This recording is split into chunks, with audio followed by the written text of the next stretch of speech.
No one likes an awkward pause in the middle of a conversation, but we can agree we've all been there. And if chatting it up isn't your strong suit, you may cringe at just the thought. Here's how to keep a conversation flowing. 1. Get curious. Try to display genuine curiosity in the person you're talking with. In fact, I'm curious is one of my favorite phrases. Think questions like, I'm curious about your or I'm curious about what you think regarding and so on. People love to talk about themselves, and that I'm curious question isn't a judgment on your part, so there's nothing the other person could get defensive about. Allow another person to experience your curiosity and interest in them. Let go of your own agenda. 2. Find common ground. If there's a moment to find synergy with a person, meaning shared likes and beliefs, that's always a good way to go. It's worth noting here that certain topics like politics, religion, and other potentially controversial subjects can lead to tension if you don't already know where a person stands. If you want to avoid potential disagreements, you may wish to avoid such subjects. On the other hand, taking the risk to dive into these tougher topics may pay off if you find you have more in common than you thought. 3. Make sure it's a good time to talk. If someone doesn't seem to want to engage in a conversation with you, it might be because it's simply not a good time to talk. You could politely ask them directly, is this a bad time to talk?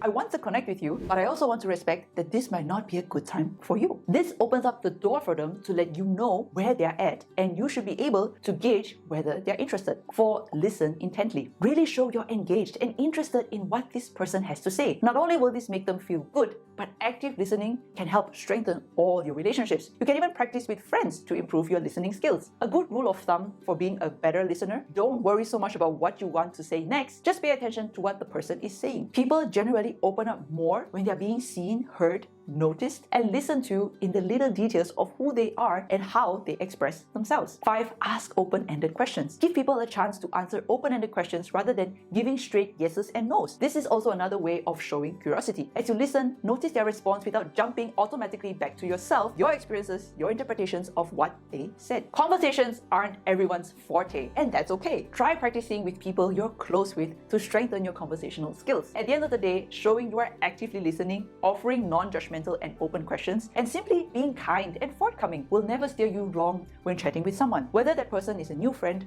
or an old one. And when in doubt, remember, a genuine compliment never hurts.